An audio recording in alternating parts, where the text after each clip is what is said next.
কি করতেছো তুমি আব্বু? খেলা। খেলনা? হ্যাঁ, এগুলি সব কার খেলনা? আমার। আচ্ছা, তোমার স্কুল নেই না, কেন? জানি না। কি হয়েছে? স্কুলে যাও নাই কেন? স্কুল বন্ধ?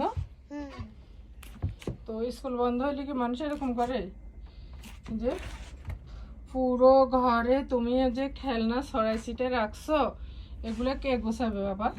জানি না। জানো না? না, কে জানে? কে জানে? জানি কে জানে? এত খেলনা কার? আমার। এগুলো কে কিনছে এত খেলনা? হ্যাঁ, তুমি? আমি কিনছি? হ্যাঁ, টাকা দিছে কে? তুমি? এত খেলনা থাকার পরেও কেন তুমি এখন প্রতিদিন কান্না করো তুমি খেলনা কিনবে কেন? জানি না। কিছুই জানো না এখন, না তুমি এখন তুমি ভদ্র ছেলে। এই হলো অবস্থা। সারাদিন যতক্ষণ ঘরে থাকবে ততক্ষণ এই অবস্থায় চলতে থাকে। আমি এগুলো গুছাইতে পারবো না, এগুলো তুমি গুছাবা। না। না বললে হবে না।